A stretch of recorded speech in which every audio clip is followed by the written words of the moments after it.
আসসালামু আলাইকুম। আজকে কামিজের সাইড সেলাই কিভাবে পারফেক্টভাবে করবে সেটা শেখাবো। তো শুরু থেকে শেষ পর্যন্ত ভিডিওটি স্কিপ না করে ফুল দেখবে।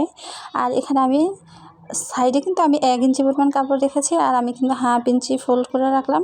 বেশি রাখলে কিন্তু ভালো হয় না, তো আমি এই জন্য 1 ইঞ্চি রেখেছিলাম, আর আমি 1/2 ইঞ্চি এইভাবে ভাঁজ দিয়ে প্রথমে কিন্তু তারপরে আমি সেলাই করে দিচ্ছি। তোমরা যারা নতুন আছো অবশ্যই 1 ইঞ্চি রাখবা, বেশি রাখলে কিন্তু তোমরা ফিনিশিং দিয়ে সেলাই করতে পারবে না, দেখা যাচ্ছে যে বেশ কম হবে। আর অবশ্যই ফিটের নিচে কিন্তু স্টিচের যে নাম্বারগুলো দেওয়া থাকে, তোমরা অবশ্যই 1/2 ইঞ্চি ধরেই তোমরা সেলাইটা দিবা। আমি কিন্তু সবসময় এখানে দাগ দেওয়া থাকে, আমি কিন্তু সেই অনুযায়ী 1/2 ইঞ্চি করে আমি সেলাই দিচ্ছি। আর তোমরা কিন্তু এভাবে দিবে, ফিটের এখানে কিন্তু দেখবা যে দেয়া থাকে।